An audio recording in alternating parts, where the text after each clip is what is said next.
Bismillahirrahmanirrahim. Assalamualaikum warahmatullahi wabarakatuh. Selamat siang Bapak Ibu, Saudara-saudara peserta talkshow gizi dimanapun berada. Bersama saya Lituhayu Kutomo, Sarjana Gizi, yang akan memandu acara talkshow gizi pada siang hari ini sebagai moderator. Pada kesempatan ini, DPT Persagi Sragen menyelenggarakan talkshow gizi dalam rangka Hari Gizi Nasional ke-61 tahun 2021 dengan mengambil tema Remaja Sehat Bebas Anemia. Tentunya dengan gizi yang seimbang, remajanya pun sehat dan Indonesia akan menjadi kuat.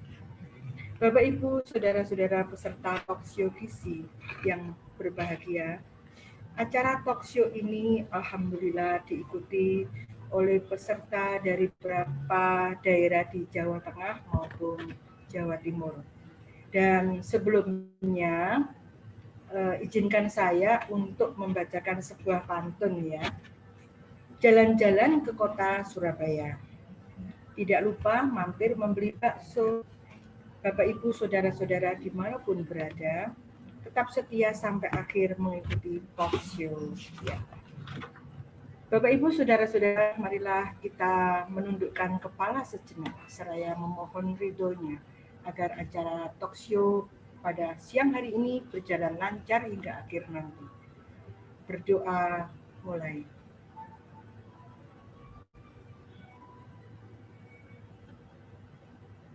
Selesai?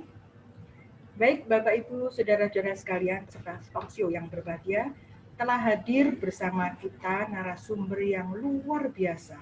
Beliau sangat berkompeten di bidang gizi dan sudah cukup lama tekuni gizi ya, sejak selesai kuliah tentunya ya, yaitu Ibu Umayyah Rufaida, Sarjana Gizi. Saya sapa beliau terlebih dahulu ya. Assalamualaikum warahmatullahi wabarakatuh, Ibu Umayyah, apa kabar? Waalaikumsalam warahmatullahi wabarakatuh. Alhamdulillah. Sehat ya Bu Umayyah? Alhamdulillah sehat. Ya, syukurlah. Bu Umayyah, siang ini siap ya untuk memberikan materi dan ikut berbagi ilmu ya? Ya, siap. Iya, terima kasih.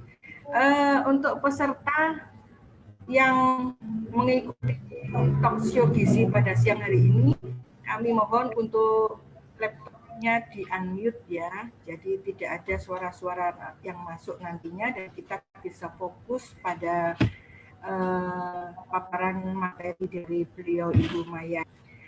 Sebelumnya akan saya bacakan terlebih dahulu kurikulum vitae beliau. Ya. Nama Ibu Umayyah Rufaida, Sarjana Gizi, tempat tanggal lahir Ponorogo 2 Juni 1979. Alamat rumah di Mekarsari, Nglorok, Sragen. Status sudah menikah, dikaruniai alhamdulillah 2 orang putri dan 1 orang putra. Riwayat pendidikan dari SD sampai SMA, beliau menjalankan pendidikannya di Kota Sragen. Kemudian untuk D3-nya di Akademi Gizi Depkes RI Semarang dan juga S1-nya di Universitas Respati Yogyakarta. Riwayat pekerjaan sejak 2001 sampai 2003 menjadi surveyor di Helen Keller International Surabaya. 2003 sampai 2006 pemegang gizi di Yayasan Pendidikan Muhammadiyah Sragen, dan 2006 sampai beliau bekerja di Dinas Kesehatan Kabupaten Sragen. Baik Ibu Umayyah, bisa kita mulai sekarang ya? Sudah siap Ibu Umayyah? Siap.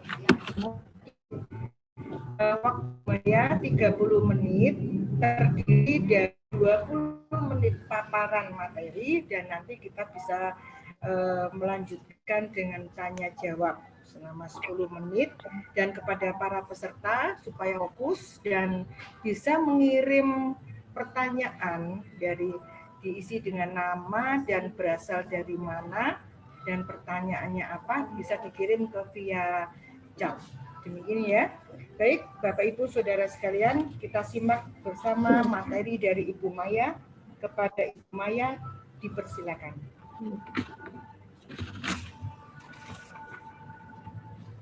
Ya, terima kasih kepada Ibu Hayu. Bismillahirrahmanirrahim. Assalamualaikum warahmatullahi wabarakatuh. Ya, selamat siang kepada Bapak Ibu semua dan saudara-saudara semua peserta talkshow dalam rangka Hari Gizi Persatuan Ahli Gizi Indonesia Persagi, yang kali ini DPC Kabupaten Sragen mengadakan talkshow. Bapak Ibu sekalian dan peserta talkshow siang hari ini, bahwa kita tahu bahwa anemia pada remaja putri masih menjadi masalah di Indonesia. Kita ketahui juga bahwa 13% remaja laki-laki kita mengalami anemia. Bahkan 23% remaja perempuan kita mengalami anemia. Di sini saya akan mengupas tentang anemia pada remaja. Kita belajar bersama di sini apa itu anemia dan gimana penanggulangannya. Ya, anemia secara awam sering dikenal dengan kurang darah. Ini adalah merupakan suatu keadaan di mana terjadi penurunan kadar Hb atau hemoglobin dalam sel darah merah, yaitu kurang dari 12 mg per dl.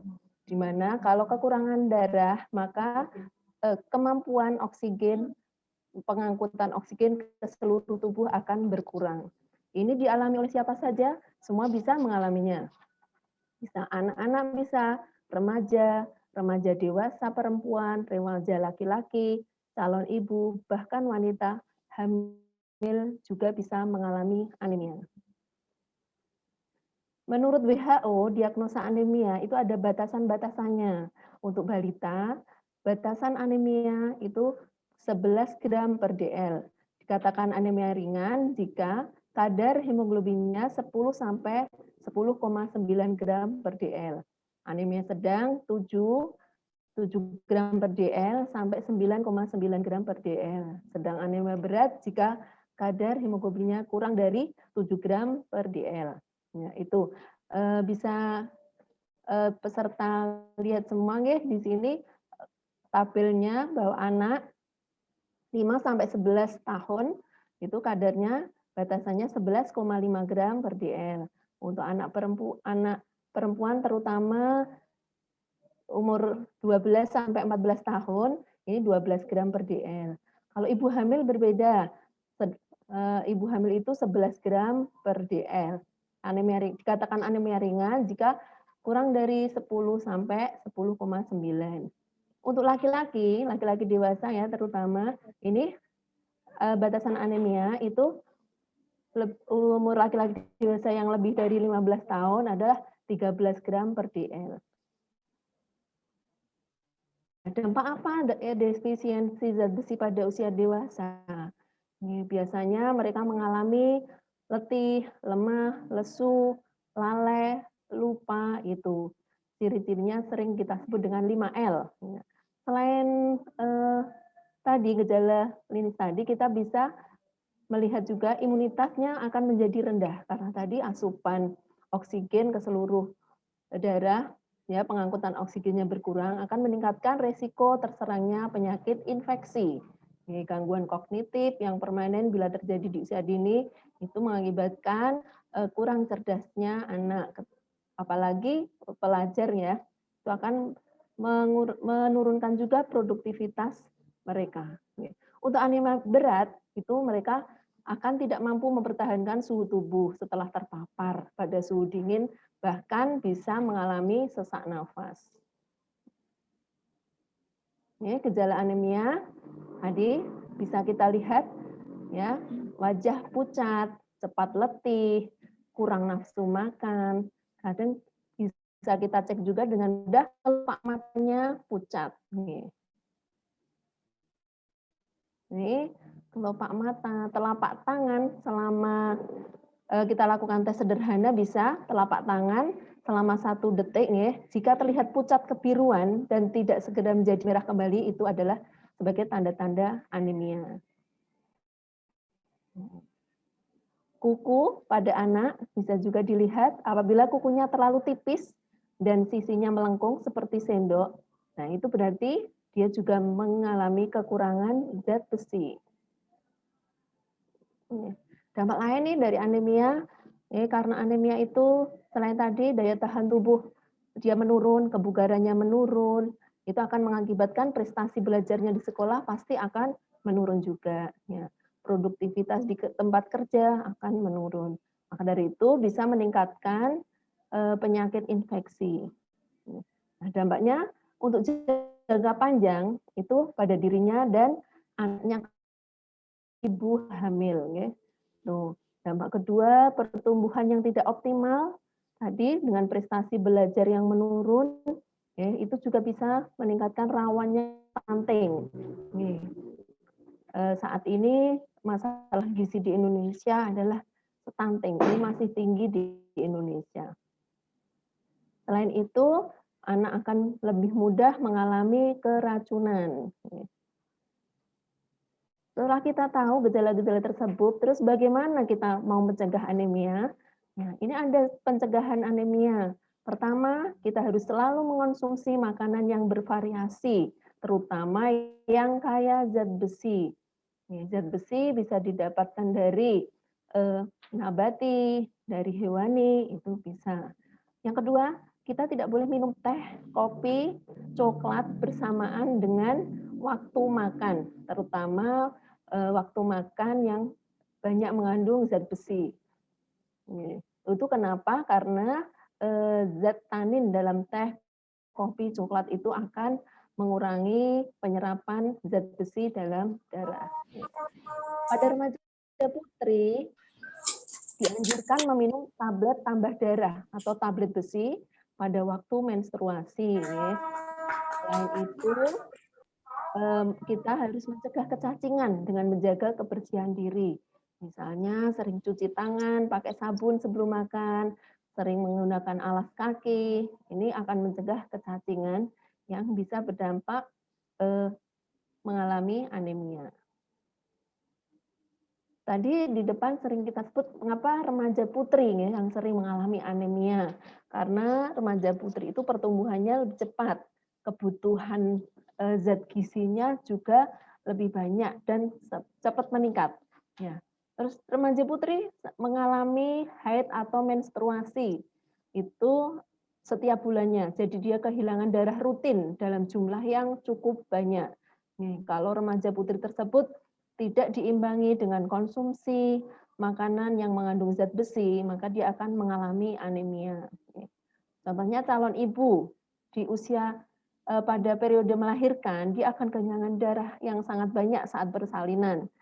Nah, terus itu ketika dia remajanya atau waktu hamilnya kurang konsumsi zat besi atau tidak rutin minum tablet tambah darah, maka dia akan mengalami pendarahan.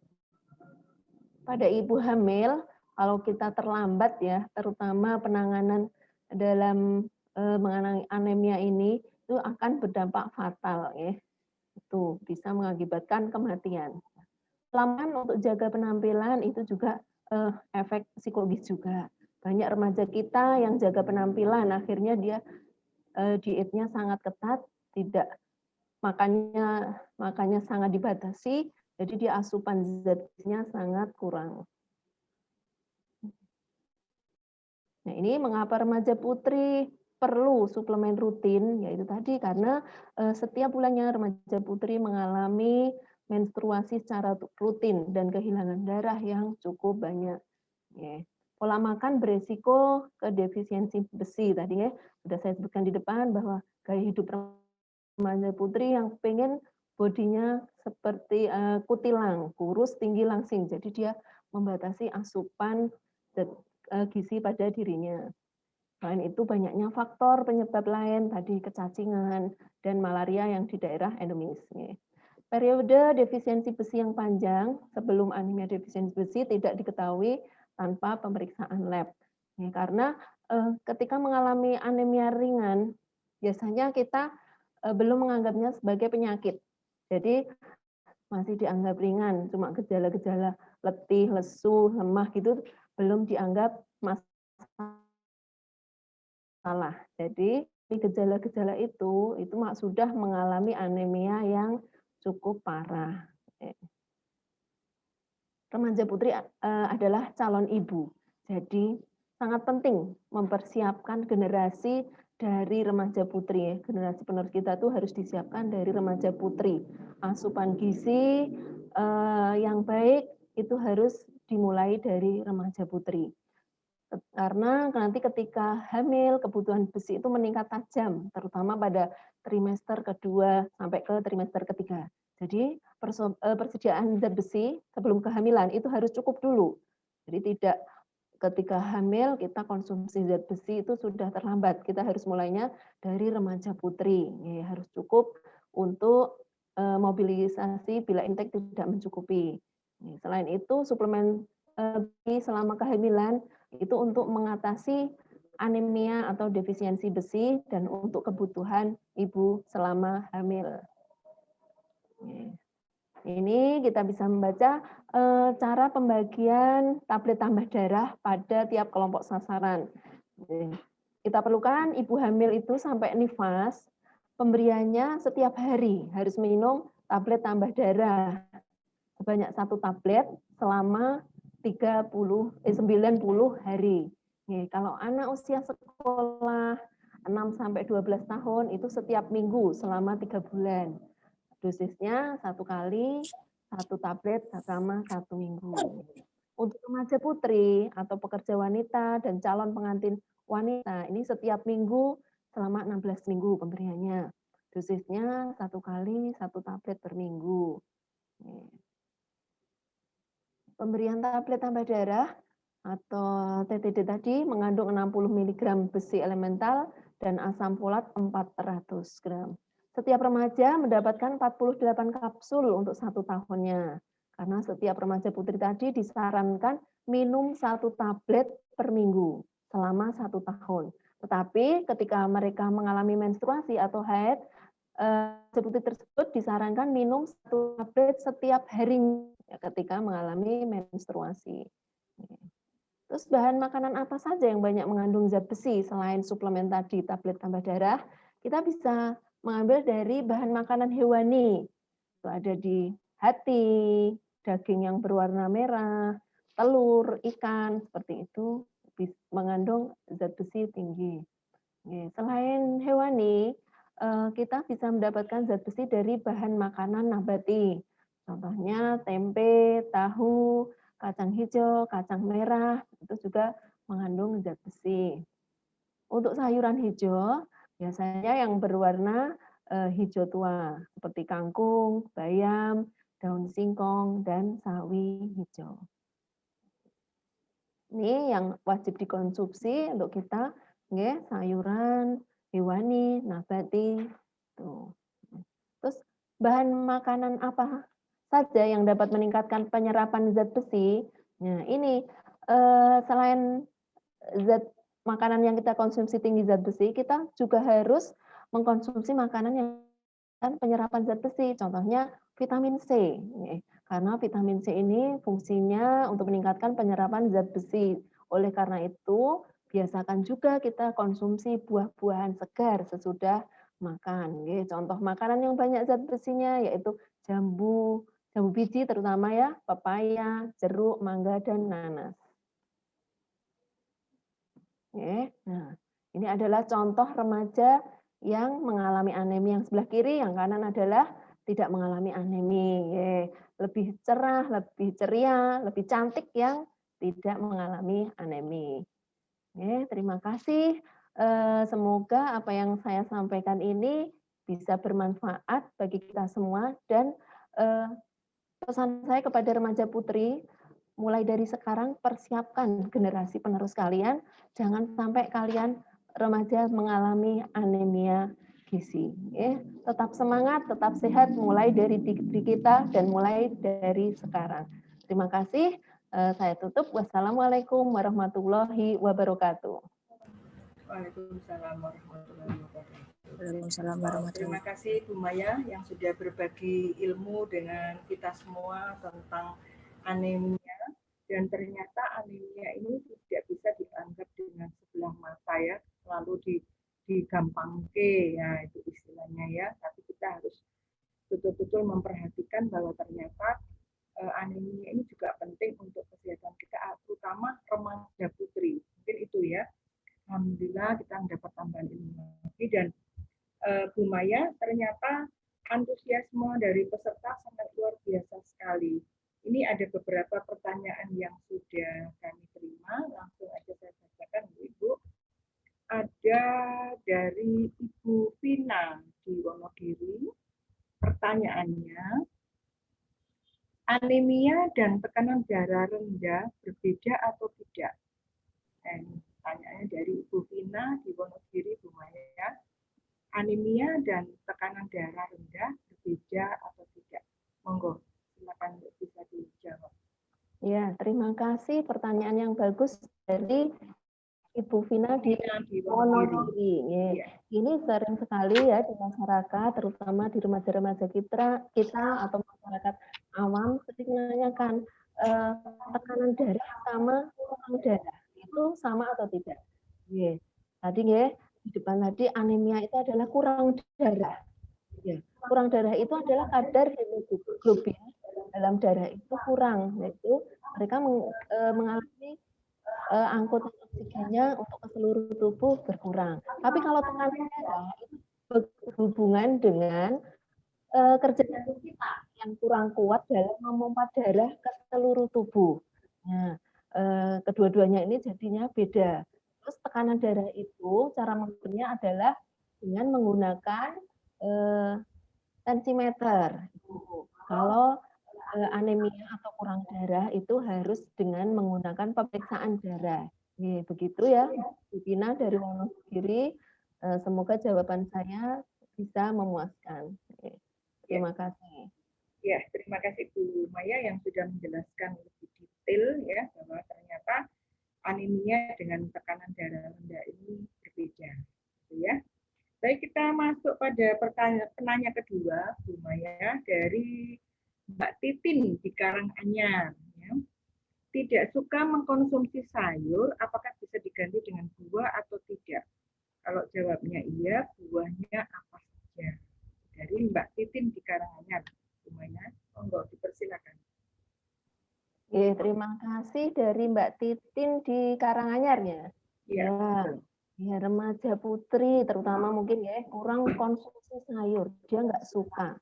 Nah, ini akan mengakibatkan atau mengalami anemia. Maka boleh nggak diganti dengan buah? Ya, bisa saja. Untuk meningkatkan kadar hemoglobin tadi, kita tidak harus ngambilnya dari protein hewani, nabati, bahkan atau sayuran hijau saja. Dari buah juga bisa. Untuk meningkatkan kadar HB tadi, kita yang penting makanan tersebut banyak mengandung asam folat, vitamin C, itu besi itu ada di situ. Vitamin A juga bisa. Nah, itu sudah ada di dalam buah-buahan. Jadi kita tidak harus mengkonsumsi sayur-sayuran. Di sini tomat sendiri itu dalam 100 gramnya mengandung 9,02 mg zat besi. Selain tinggi zat besi juga dalam tomat itu juga tinggi vitamin C. Nah, di situ vitamin C tadi di depan sudah saya jelaskan bahwa akan membantu penyerapan zat besi dalam tubuh kita. Bisa konsumsi tomat ya Mbak Bibin. Nah, selain itu bisa jambu biji. Jambu biji juga tinggi vitamin C,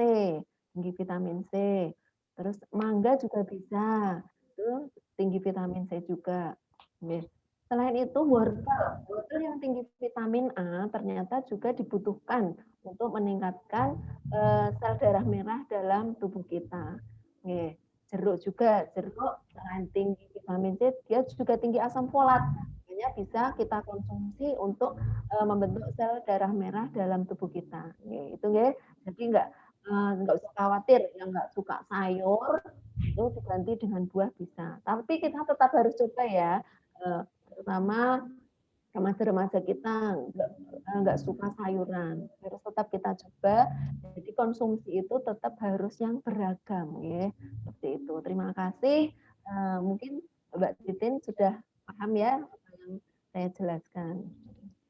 Ya, terima kasih Bu Maya yang sudah menjelaskan panjang lebar macam buahnya, dan ternyata buah dan sayuran yang disebut itu sudah didapat di sekitar kita dan harganya terjangkau. Mungkin itu ya Bu Maya ya. Baik, kita sampai di penanya yang ketiga dari Ibu Reni di Ngawi. Ya.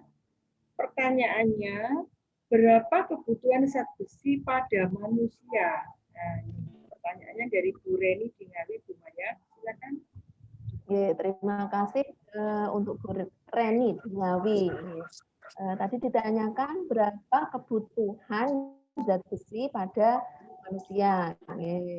Untuk kebutuhan zat besi itu dari mulai bayi sampai dewasa itu meningkat ya, dalam peningkatan umur itu kebutuhan zat besi juga meningkat. Nah, kebutuhan zat besi pada manusia sendiri itu adalah 5 sampai 10 mg per harinya. Jadi itu kebutuhannya adalah 5 sampai 10 mg per hari. Itu bisa kita cukupi dari asupan gizi kita, baik dari sayuran, dari buah tadi, protein hewani maupun nabati.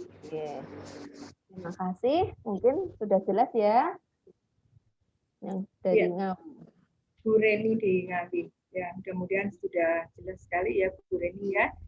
Kita lanjutkan untuk penanya yang keempat. Wow, ini ternyata luar biasa sekali antusiasme dari para peserta yang ingin lebih tahu lebih banyak tentang anemia ini. Ya, menarik sekali. Dari Mbak Afisa di Solo. Selamat sore Mbak Afisa. Terima kasih sudah bergabung. Pertanyaannya, apa benar minum teh, kopi, coklat bisa menghambat penyerapan zat besi? Dari Mbak Artisa di Solo ya. Ya, Afisa di Solo. Jadi pertanyaannya, apakah mengkonsumsi kopi, teh itu dapat menghambat penyerapan zat besi? Ya, betul. Karena di dalam teh sendiri itu ada zat tanin. Tanin itu di dalam tubuh akan menghambat penyerapan zat besi. Jadi kalau kita setelah makan sayur atau makan yang mengandung zat besi, protein hewani atau nabati, jangan berbarengan dengan minum teh. Padahal minum teh itu lebih enak ya setelah makan.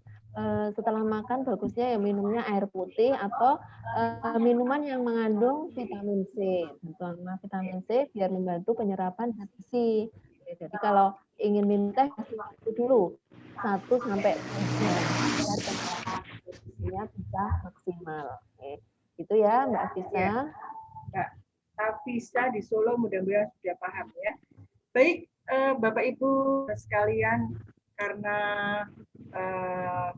talk show gizi pada yang hari ini sebetulnya cukup singkat, sebenarnya banyak sekali yang masuk ke kita, maaf sekali bisa memberikan kepuasan pada panjenengan semuanya untuk bisa menjawab pertanyaan-pertanyaan yang masuk. Insya Allah nanti di waktu yang lain ya, pada kesempatan yang lain, saya bisa menarik sebuah kesimpulan bahwa ternyata siapapun bisa terkena anemia, baik anak-anak, laki-laki, perempuan, terutama remaja putri saat menstruasi, dan juga ibu hamil. Pengaruhnya sangat mengganggu aktivitas, produktivitas menurun, bahkan kecerdasan pun menurun. Pada anemia berat sampai terjadi sesak nafas. Dan bagaimana mencegahnya? Yaitu makan makanan zat besi, minum TTB, tablet tambah darah, mencegah cacing dengan kebersihan diri termasuk mencuci tangan, memakai alas kaki. Dan juga tidak minum teh, kopi, dan coklat bersamaan dengan makan. Dan kemudian bahan makanan untuk zat besi yaitu dari hewani, nabati dan juga sayuran berwarna hijau tua.